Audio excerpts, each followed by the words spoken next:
Hello, everyone. How is everyone doing today?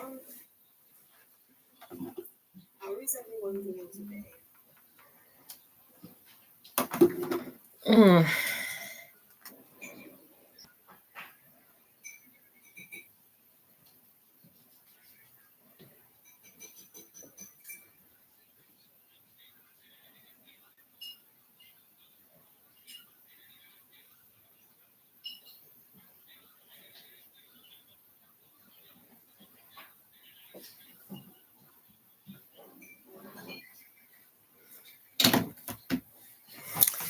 Welcome to my live show again today.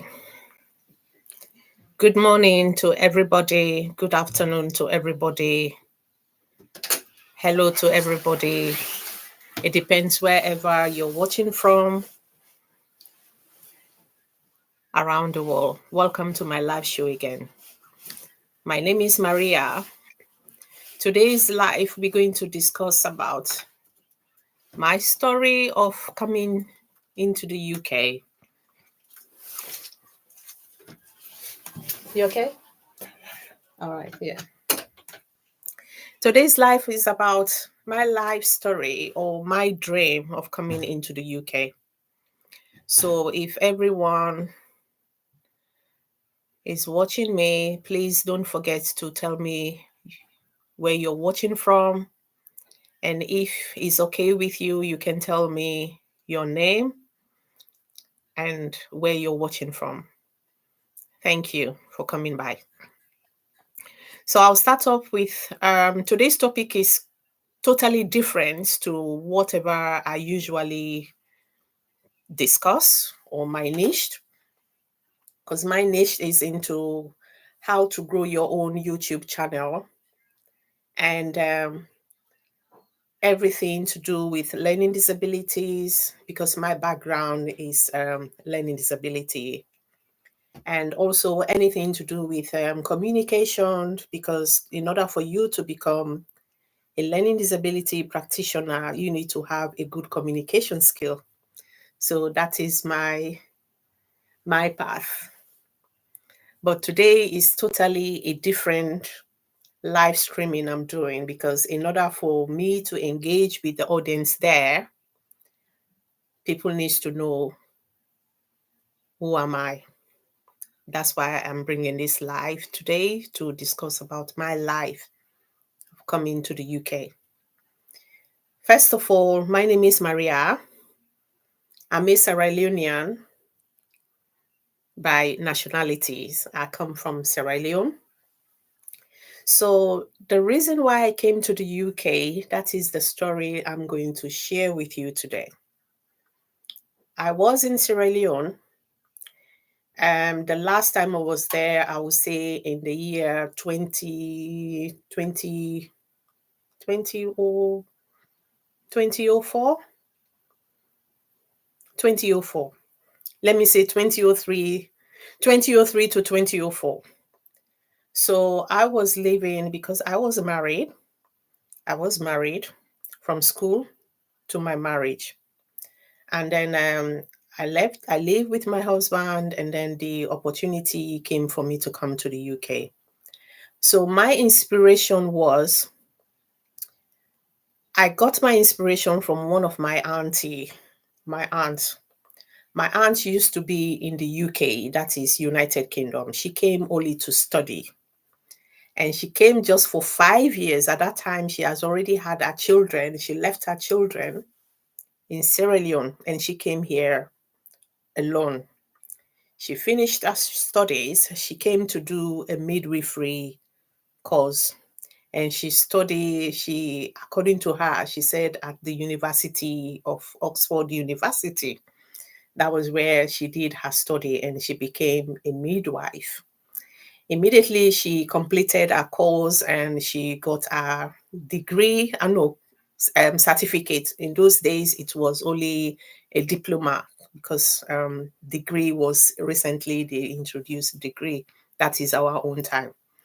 So during their own time, so she's got a diploma on midwifery.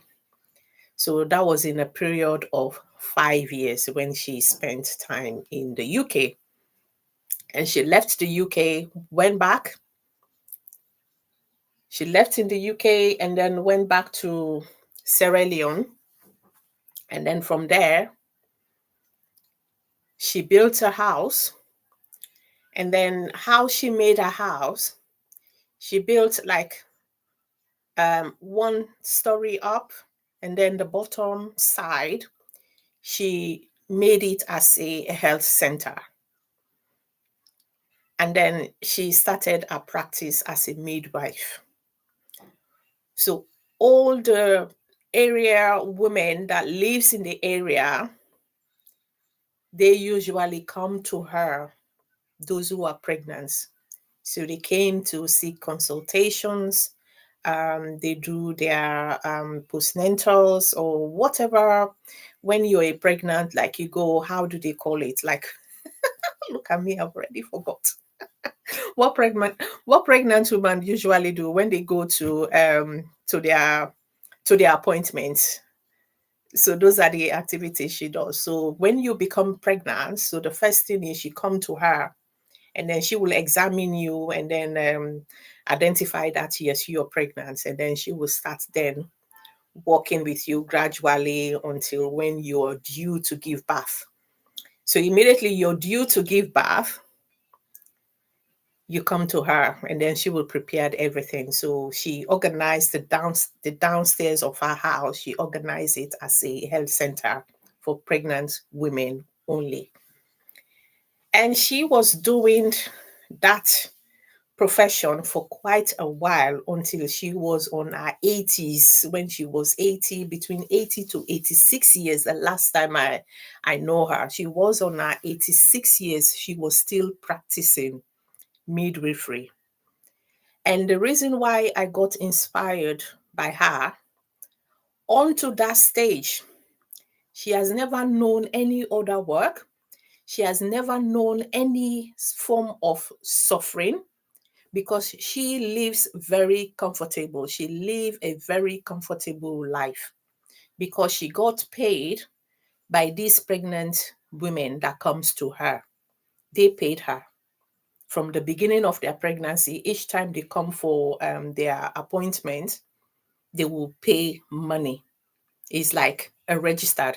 She registered her practice because it's not just open, because she was really, really, really good at what she does. So she registered her practice, so she got paid by all those women that comes to use her services.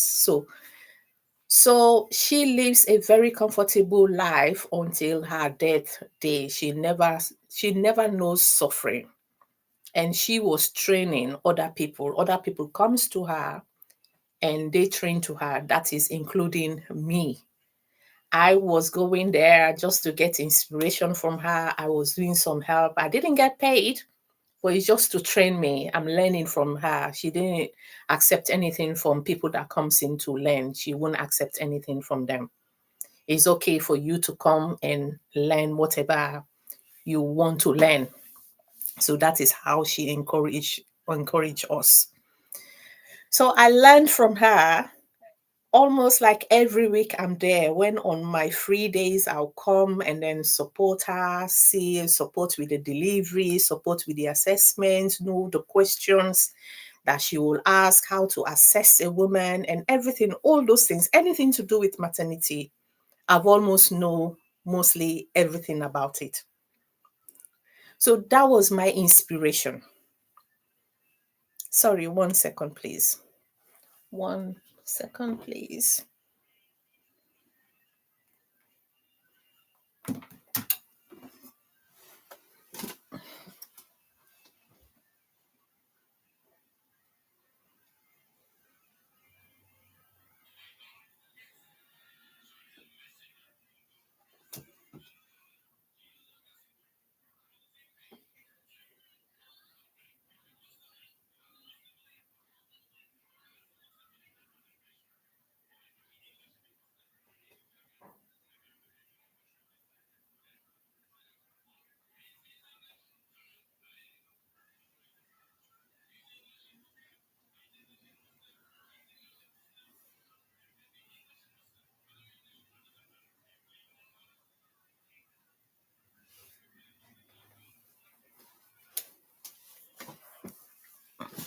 My apologies. I'm so sorry about that.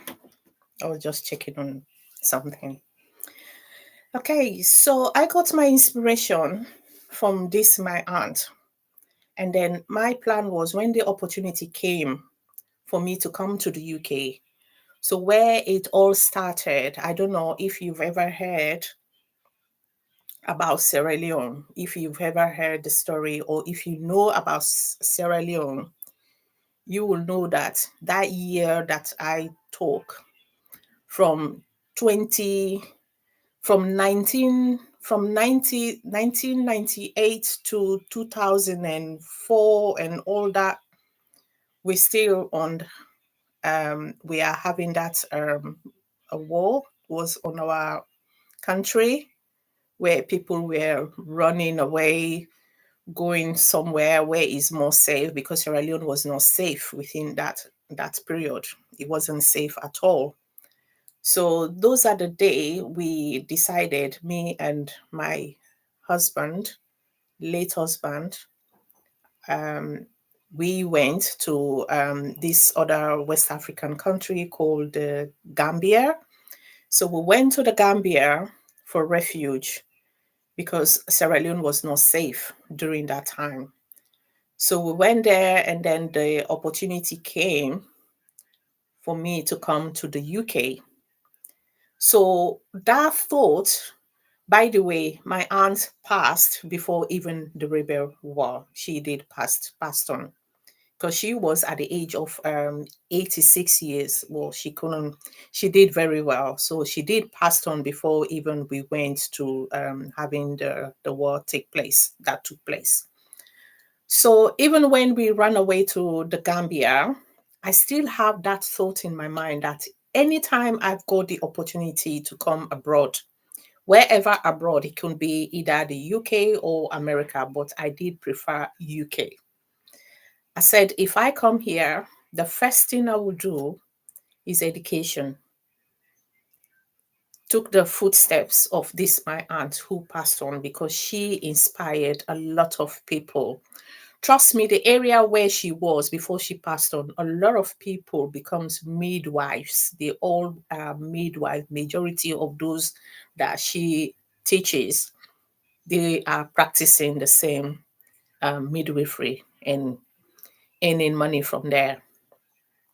So in the Gambia, when the opportunity came, and because we our country was on a rebel war, so they gave us this opportunity, like a visa entry to go to, especially it was Canada at that time, where they gave us a free visa to go to Canada. The only thing you need to have is to buy your flight ticket. That's all. So I didn't choose there. I had an aunt that lives here in the UK. So because we are already in the process to go to Canada, and this is my aunt in the UK, because I didn't choose Canada, to be honest. All my all my thought was to come to the UK because I wanted to take the full part of this, my aunt that passed on as a midwife. I want to come to the UK. And my intention was to come to Oxford University. I said I just wanted to follow her footpaths to come to Oxford University. At that time, I don't even know what is Oxford University. So when I have another aunt that lives in the UK, so when she had that, we are in the Gambia. That was me, my husband, my dad, my mom, my siblings. We are all in the Gambia. They went to Canada. For me, I removed myself from the application, the Canada application. I removed myself from there. I decided to follow my aunt. So everything was sorted out. My plane ticket, I bought my plane ticket, but everything else, because I told my aunt I wanted to come and study. And she did very well for me. She applied the college first. She said, no, you can't go to university immediately when you come here. You have to be in the UK for certain time before you can go to the university. So start with the college first. So she applied for a college for me in the UK. So that is what I came to the UK as a student. I came with a student visa.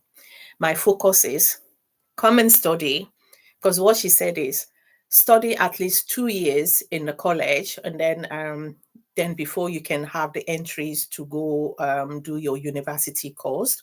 University is 3 years. So I've already calculated.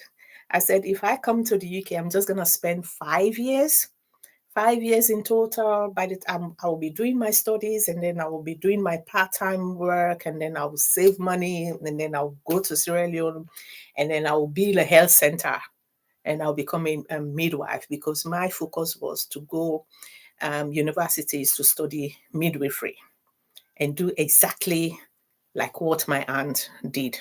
That was my plan. That was my intention. So when I came, I was living with this my aunt, and then I started going to the college. I finished the first year college. I went for the second year. I was on the second year college when my husband, the one in Sierra Leone, passed away. I was very, very heartbroken. I was very, very, I don't know, I felt really, really low, because we had one child at that time, and my child was living with him because I came alone. I didn't come with my child. So I left my child with him. So I was so, so heartbroken. And then I think I have a gap of 1 year, because I wasn't, when I completed the second year in college, I couldn't complete, I couldn't apply for university, because I was so, so, so heartbroken at that time. I was very, very low, very, very down. But I've got a very good aunt that was so, so supportive with me here at that time when I was on my low period. And I think it took me a year before I came around. It took me a year before I came around about the shock, because he was so young for him to pass on. He was very, very young to pass on at that time.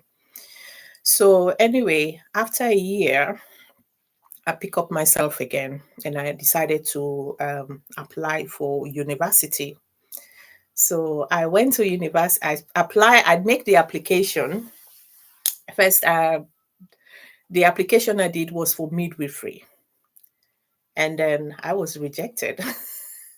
I didn't go to Oxford University anyway, because it was when I was doing the college, and I know about Oxford University is not even in London, is outside um or Oxford shares or whatever. That's a very far distance. So that one, I rolled out that one, and I also the criteria that needed to go to Oxford University. Wow, I said no, that is not my brain. I don't have that type of brain.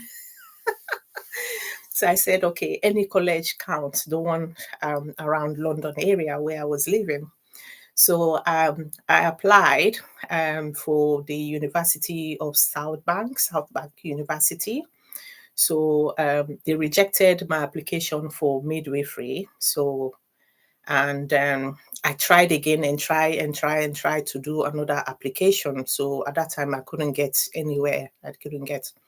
So, and I don't want to sit down doing nothing. At that time, I was working. I was working in Pret a Manger. Immediately when I came here, because I came to the UK in 2005, January, and by May, I've already gotten a job at Pret a Manger where I was working. If you don't know Pret a Manger, Pret a Manger is a sandwich catering shop where they do fresh sandwich and coffee as well.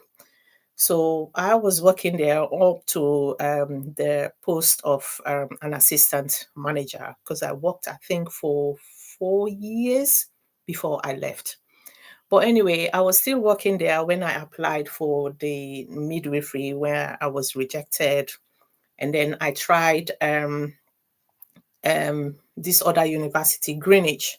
So I tried Greenwich to see if I will get an entry for midwifery. That one to midwifery was I was rejected. I was rejected based on because I didn't have enough experience or whatever. I think my paper issues as well. So I was just going around. I said, what course will I do then if it's not midwifery? In the meantime, before me sitting down like this, I need to do something else. So that was when I applied for public health. I saw that public health, there is a space for public health. So just to expand more of my knowledge. So I applied for public health and then I got an entry level. So I started going to University of Greenwich to study public health. I think that was the time when I met with the father of my other children here. So we met. My plan was finish public health and then I'll see if I can do my main midwifery, because it's midwifery I wanted to do, to go back. My intention was not to stay here at all. Do my midwifery and go back and start doing my practice. So when I went to Greenwich, and then I met with my second husband, because the first one passed on whilst I was here. I met with my second husband, and then immediately pregnancy came in. That is when my whole life stuck in the UK. That is the starting of my life stuck in the UK. So I was pregnant at the same time as I was going to uni and finish my degree level. I was still in the midst of I was still in the mid of my third year. I became pregnant again. That is my second pregnancy. So that is 2 children in a row. I will tell you, I struggle having 2 children. At that time, when I was on my third year, the second boy, because remember, I have one child already with my late husband, who has already, I tried and brought him here with me because I don't want him to stay there. I know I've got other families to look after him, but I prefer his dad. I was very, very, um, I was very, very okay when the dad was alive looking after him. But since the dad passed on, I didn't trust anyone to look after my children. I want my children to be at my side. If it's not their dad, then it should be me. That is how I was thinking. If it's not their dad, then it should be me, knowing all their footsteps. I'm not saying I don't trust my family. I do, but I prefer myself or my husband to look after my children. So I try and brought him here as well. He's a boy. So I try and brought him here. So when he came, and then he met the 2 already that I've already have. So at that time, the second one was just like 2 years plus, and then the last one was just few months old, about 6 months, when I was on my third year of public health. It was a struggle for me. I did struggle a lot trying to bring up 3 boys. They are all boys anyway. They are all baby boys. So it's like people were calling me, I have a football players. So I've got a footballers. Yeah, that's how I would say. So bringing them up at the same time going to university, it was a struggle for me. But at the same time, at that time I had a very supportive husband helping me through. So I finished my university. I got my degree in public health. But where the trouble came now, trying to find a job after finishing my public health, it was a struggle. There was no job there for me. I tried and I went all the way to Heathrow Airport to see if I can apply for Food Standard Agency, like those officers that stand by checking for food. Every food that comes in through the airport, they need to be inspected if they are if they are safe enough to enter the UK. So that was what I wanted to be.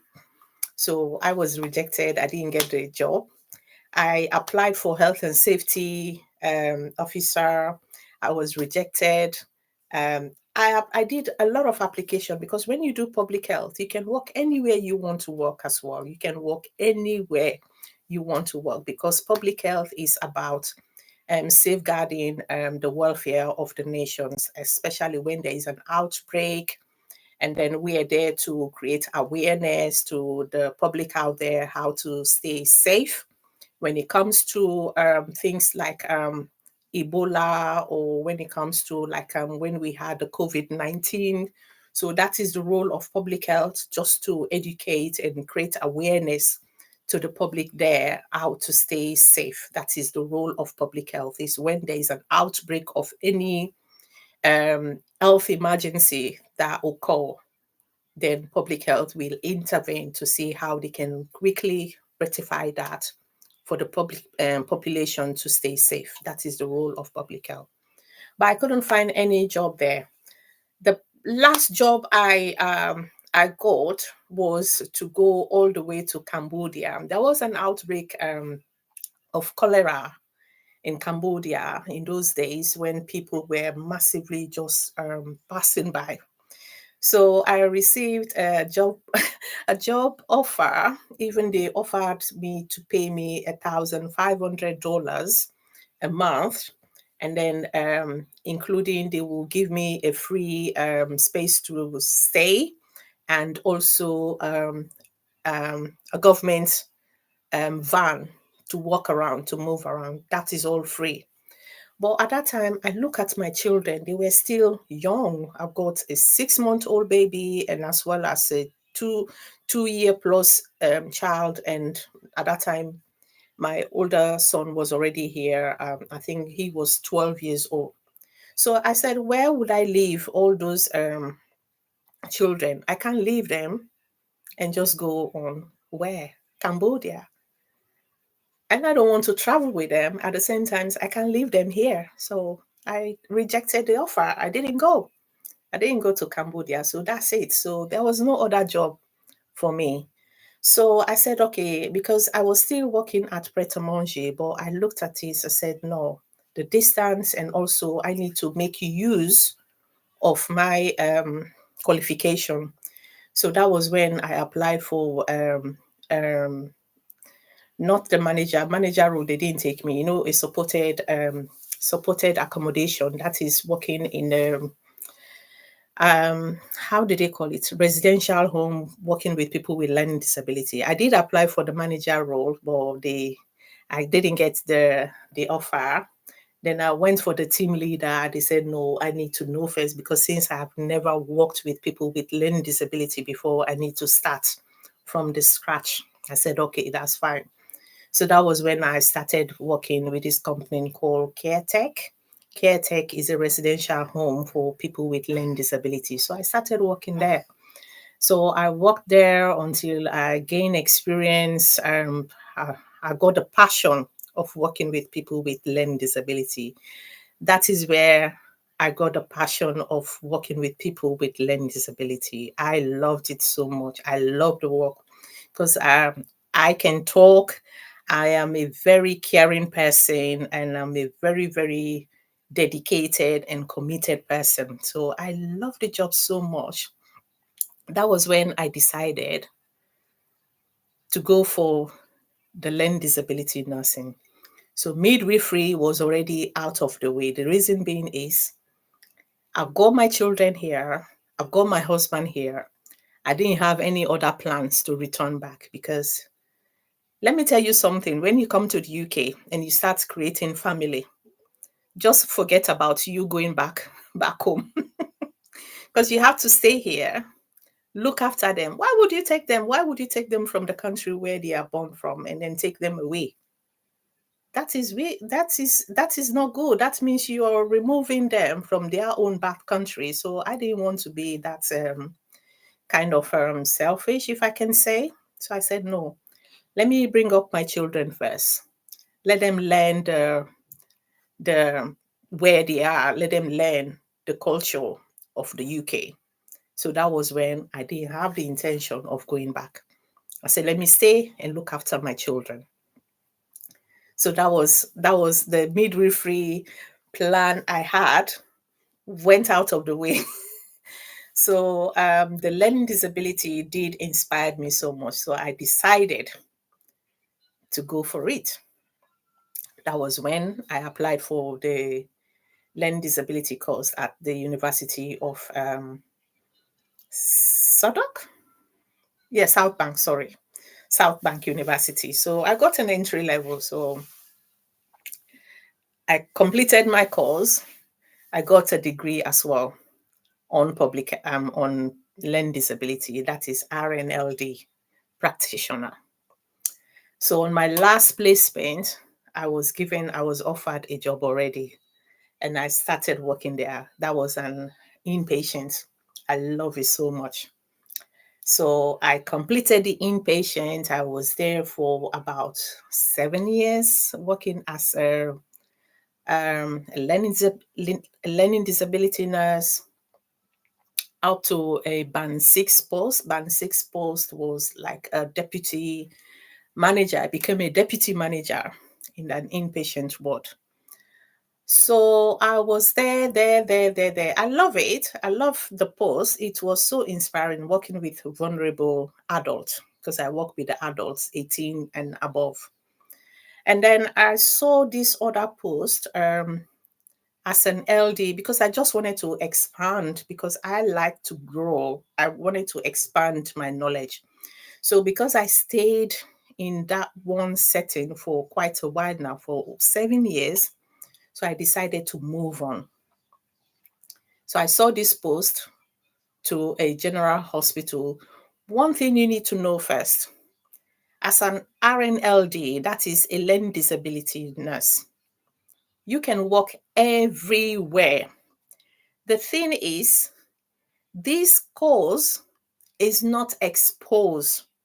If you ask so many people about learning disabilities, some of them, when I was in college or university, sorry, when I was in university, when people ask me, what are you studying? When you said I'm in university, they will ask you, oh, what are you studying? I said, learning disability nurse. Then they will ask you, what is that? I said, it's learning disability nursing. People are not aware that that course is available. What people know is when they said a nurse, they will either think a general nursing, adult nursing, children's nursing, or mental health nursing. That is all they know about nursing. But when you said learning disability, nobody is aware because they are very scarce. It's a very small population. So people were questioning me. So I have to inspire them. There was a time I even questioned myself when I was at uni. I even questioned myself. I said, why is this course not is not popular? So I was thinking, could I have a job at the end of my course? Can there be any job available there if I finish? So I was having doubt. I was having doubt for what I've chosen, if there is any jobs opportunity available there. So I went to my tutor because I couldn't keep it to myself because I was scared. Because at that time, I think I was on my still first year. And in your first year, you can switch. You can switch to either mental health or general nursing. Because at that time, in your first year, when you're doing your course, so there are some courses that all of us will combine together. Then you see where you want to go. So I was thinking, can I switch to mental health nursing? Because I don't like general nursing. I don't like that is not that is not a no area for me. So either mental health. So I was having that second thought. So I have to go to my tutor and ask about what jobs availabilities are there. And then she laughed and said, Mariatu, it's up to you if you want to switch. But when you get to your third year, you will know what jobs are there. I won't tell you anything. You decide what you want to be. That is the answer she gave me. She couldn't go anywhere, but she only said, when you get to your third year, then you will know what jobs are available for there. But for now, it's up to you to choose the path you want to be. So I just sit down because I was so passionate being with people with LD, learning disability. I was very, very inspired. I said, okay, I'll continue with the path I took. I don't want to switch to any other thing. So I stayed there until my third year. Like I said, my last placement, I was already offered a place. I was offered about 3 places when I did my job application. All the application I did for the 3 hospitals, they've all gave me offer, but I preferred where I've already known. That is my last placement. It was an inpatient, so I decided to stay there. And I stayed there for 7 years. So I just wanted to expand my knowledge. So I looked around for other jobs opportunity there around learning disability because I want to move on, ahead. So this one was a band 7 post. It was in a general hospital. And what my tutor told me that in your 3rd year, you will know what are the jobs opportunities there. And on my 3rd year, all the placements I've been to, I know there are a lot of jobs opportunity there. The question is, where are all the learning disability nurses? We are not many. Even when I was in uni, we were about 20 of us, or 21 or 18, I can't remember, or 19. And we are only just 12 that graduated. All the rest, they dropped out. Some of them switch over to mental health nursing or general nursing. Some of them they switch. But those who remains and completed and graduated with us is up to 12 of us. So we are not many. So imagine that every year you only got like 12 people or 10 people graduating as LD. So we are not many compared to general nursing. General nursing, you will have up to 300 people. Children nursing is nothing to say. It's about 400 to 600 people. You come to mental health, that is the same. There's so many of them. But when it comes to learning disabilities, we are very small. So that means the jobs are there, but we don't have learning disability nurses. So learning disability nurses, when you completed, the jobs are like hot cake. They are looking for learning disability nurses. And you can work anywhere because everywhere you go, wherever environment you find yourself, as long as it's a health environment, you will meet people with learning disabilities there. And to support them, you need that a bit of experience on how to support them. That is where the problem is. So every area needs to have a learning disability in the GP area, general nursing area, mental health side, whichever field you are, there should be a learning disability practitioner in case anyone who has a learning disability attended that practice. At least there is a learning disability nurse there to support that individual. That is how important LD nurses are, because it's a specialist. Career. You have to have that specialities. You have to have that good communication. You have to have that skills. There is a specialist skills a LD nurse needs to have. How you communicate with people with learning disabilities, because people with learning disabilities, they are unique. I would say they are very unique people. You will love being with them, and you should have that patience on how to communicate with them, because communication is the key aspect of working with this individual. So, like I said, let's move on. So, when I saw this job application in a general hospital, it's called Learning Disability Liaison Nurse. It's a band 7 post. So, I immediately applied. And I got the job offer and I started working there. The challenge I met there, I think it really broadens my knowledge and experience.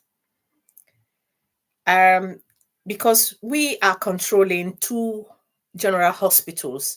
big general hospitals. We were meant to be 4 learning disability nurses. By the time I started working there, 2 of them has already left, remaining only 1 person. And then when I went there, so it's only 2 of us working in 2 hospitals, controlling a big, massive hospitals with people with learning disability coming in the services on a daily basis. I will tell you, every day you will receive more than 10, 12 to 20 admission of people with learning disabilities that requires an LD nurse to go and support them. So we were juggling, my colleague that I met there, we were juggling, traveling from one place to another, going to this hospital, walking around, trying to see how we can support this individual to ensure that there is reasonable adjustment available for them, hospital passport is available for them, good communication skills is available for them, and any appointment they come with, we make sure that they receive the best care. That is our role as an LD liaison. So, and then in the long run, my colleagues left because she couldn't handle the work. It was very, very overwhelming. It was very, very overwhelming. That left with only me going up and down in these two hospitals, trying to ensure that reasonable adjustment is made for this individual. And then at the end, I think my other colleague, they recruited because they saw I was really, really struggling only by me, because it's not only supporting all the hospitals, but also we need to do training. So I was doing training for all the professionals. It can be either doctors training. I train doctors, I train matrons on how to support people with learning disabilities around communication and reasonable adjustment. So I alone, it was getting very, very overwhelming. So that was when they recruited another person, because people were not, they were recruiting. We are scarce, like I said, we were scarce. So the person they recruited, his background was not even up to an LD. So they have to recruit anybody, because I told my manager, I said, if we said we are just looking for people with LD, we will struggle. How about recruiting anyone that works in the hospital here that have already worked with people with LD? I don't mind. I can train. I can train that person if they come, so that they will follow my footsteps. So that was when we started recruiting. So we became back the numbers that was required. So I offered the training. So I trained them how to manage them. So they were very fast learner. So we work, but it was a stress. It was a struggle at the beginning, but I think that really expands my knowledge. It really expands, because when it comes to making decisions, because they always look forward on an LD practitioner to make that decision. So I think that's where I acquired a lot of knowledge and experience. I did acquire a lot of knowledge and experience in that just a space of 1 year. And then I decided, then a post came back in my former workplace. A post came by, a band 8 post came by to open a new service for people with learning disability. So I applied. And I got that post to come and open. It's a new service for people with LD. And so we started this service from the scratch. We organized the team, then we make sure that our aim was to prevent hospital admission for people with learning disability. Rather than admitting them into a ward, we can support them in their own home, where they feel comfortable, where they feel safe, and where they feel welcoming, because they know that this is my space. So we look at the area that is causing the challenges. So those areas are the ones we looked at and tried to see if we can adapt something that can remove that barrier from them. If it's to do with supporting them to increase their package of care, maybe they needed more carer support, or maybe they needed to adapt the environment. Those are the things we work out. So we try to accommodate the environment where they are living in, whatever the trigger is, wherever the barrier is. So those are the barriers we will remove and bring in something that can adapt to them, to remove the change, the challenge of that person. Because we know the same goes for people with learning disabilities. Any behavior they present is a form of communicating an unmet need, something that is not there, because they can't tell you how they are feeling, the only way they can express their feeling is by presenting a way that people can see, oh, this is a challenging behavior, but that is not a challenging behavior. It's a way of them telling you something that is not right. And that is how they express. So when it comes to a learning disability practitioner, because we have that specialities, we can then anticipate what is causing this person to become very upset. We call it as upset, communicating a need. And what is that need? That is when we do our assessment, our observation, and then assess and see, oh, this is where the problem is. So we need to find a way on how we can solve this problem, not from happening again. So that is how we work with them in their own home. So that is my current role I'm doing now, trying to adapt the individual where they are to prevent them going to hospitals. Unlike before, any behavior that is challenging, they will just take them to hospital. And then when they go to hospital, you find out that some of them stays there for a year or 2 or 3, unnecessarily trying to find out what is really happening. But now that they are in their own home, I think they feel much more safer, more accommodating for anything that comes in. So that is where I am at the moment. So like I said, that plan I had before coming to the UK, that I will come and study midwifery for 5 years, do my 2 years college, do my 3 years university studying midwifery, and then go back home and then open my health center and do my midwifery. Now, if you ask me, he has gone out of the window. That plan is no longer there. So this is just a way of telling anyone that is watching this video or this live, if you're coming from like undeveloped country like where I came from, which is West Africa, Sierra Leone, or if you come on any other undeveloped country, said, oh, I'm coming to abroad, it can be anywhere in abroad, to come and make it quickly and then go back home. Trust me, just just relax yourself when you come here, because UK or abroad will have their own way of taming you, how you can sit down and settle. It will start from having a family. Immediately you have a child in this country, then forget about going back home. That one, you have to throw it off the window, because you have to look after those children.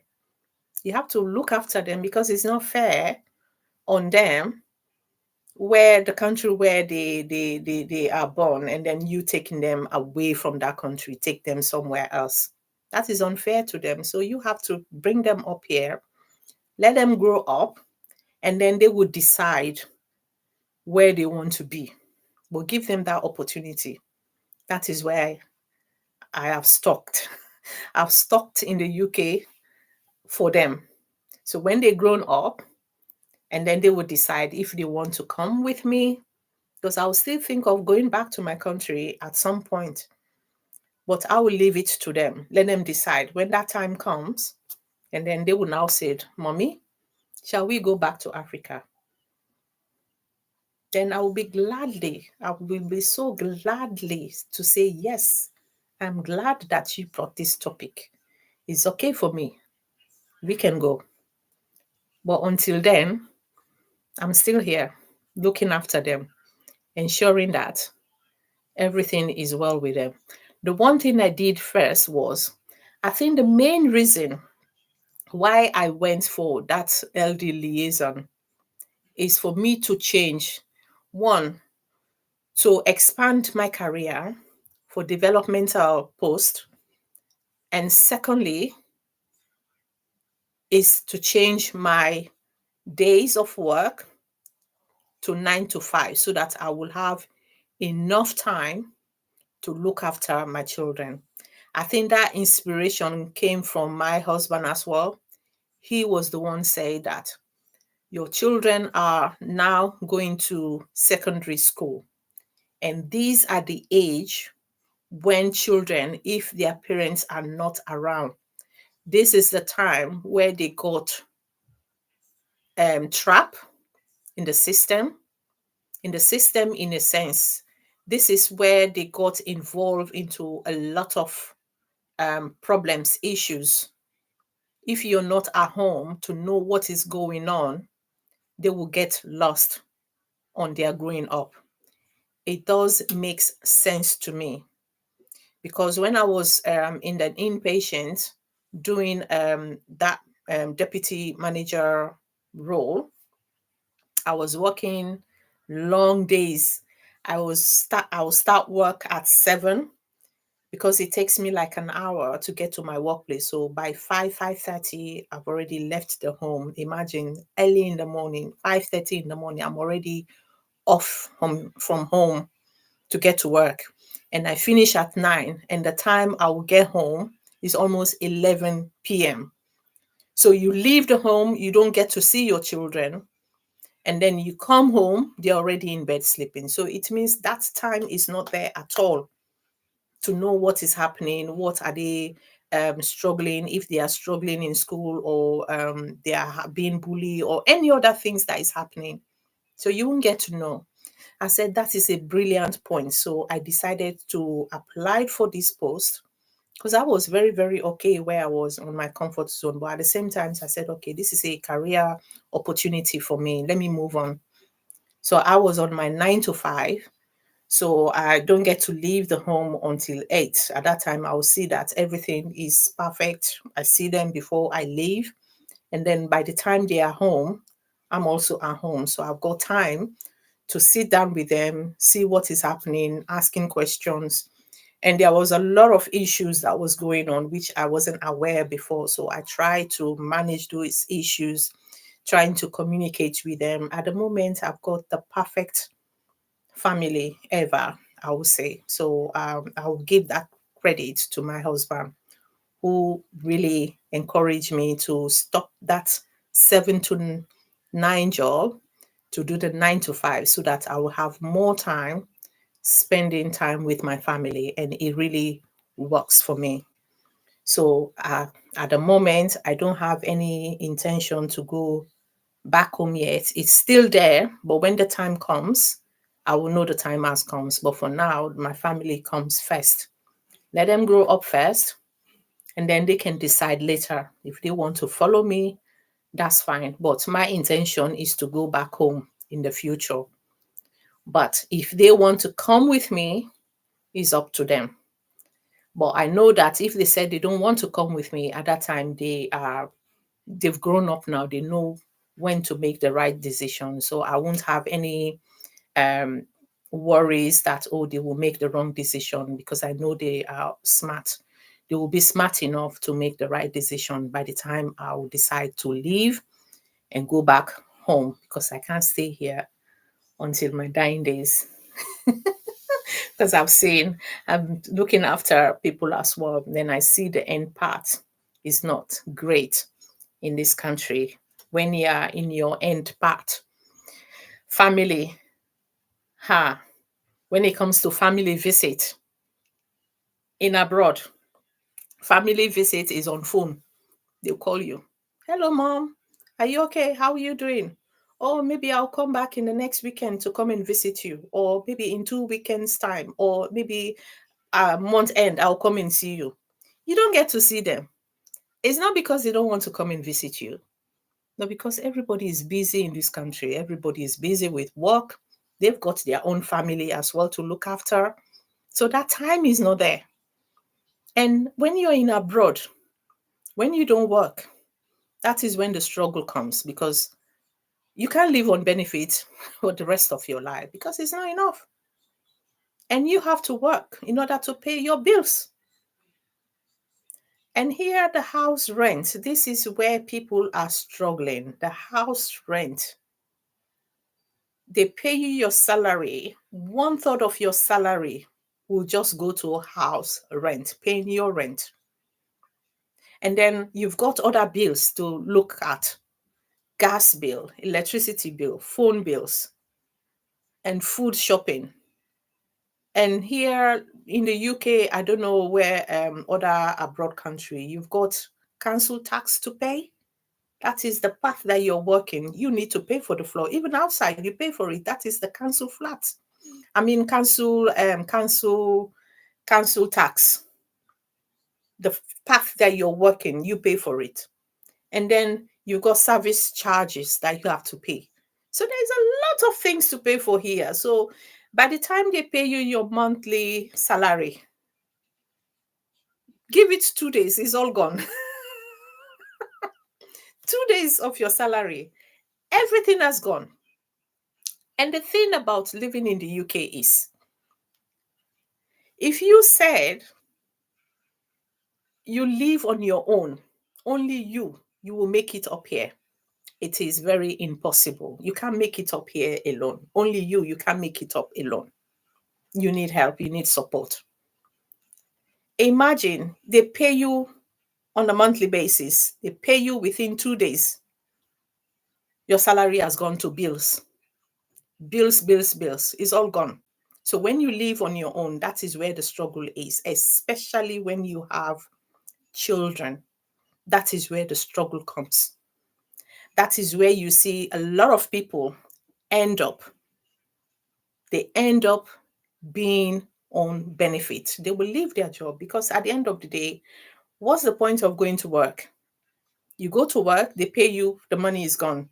And the money doesn't go for you, it goes for paying your bills. It's like you're working for the country, or you're working for the government, or you're working for the house where you're living. It's not for you. You don't work for yourself. You work for the lifestyle that you're living. That is what you're working for. That is what we've noticed in this country.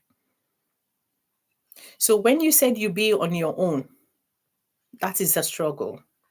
And you see a lot of people, they get into a relationship. Sometimes the love is not there. A lot of chaotic is there. A lot of domestic violence is there. But you see some people, they just stay. The reason being is because they can't live by themselves and fulfilling whatever is there for them to fulfill. So this is the reason why so many people live in a relationship they are not happy living with, because they just want to maintain someone to support them with the bills. Because when you are two, you live with your partner. If your partner worked and you as well worked, if you all come into an agreement, you can share some of those bills. And that's the only way you can live at least a very comfortable life. But rather than that, only you it's very, very hard. It's very, very difficult. Unless if you have a job that they pay you massive amount of money, which is okay, and which is very, very difficult to get in this country, especially when you have children, because you won't have that time. And that type of job is very, very difficult to get, honestly. So this is why people remain in a relationship they are not happy with, but there is no other solutions. They have to maintain that so that they can have their comfortable life they want to live. So it is very, very important when you're living together with your partner. I'll just give this random advice. If you have a relationship you're working with, and then you see that the two of you are looking at each other in terms of supporting each other when it comes to financial issues, sometimes it is okay for one person to be the one that would say, okay, it's okay for me to say, keep quiet. Because in a relationship, they said it's two people that quarrel. But if one person stay quiet, walk away when situation is not going well, that can make that relationships go longer way.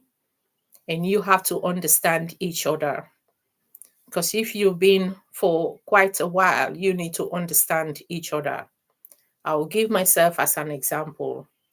My husband at the moment, I will say I've got the best partner I have at the moment because we understand each other. The first thing is you need to understand each other. You need to understand what the other person feels and what you feel as well. When you think that there are some things that you will say that will hurt the other person, avoid that. Live in peace. I like living in peace. I like peace. I don't like making unnecessarily quarrels. It's not good for your health, honestly. It's not good. So try to live in peace. When you are living with your partner, the most important thing is respect. Respect is the key point when you're living with your partner. You have to respect each other. Go the extra mile to see what works best when you're in a relationship.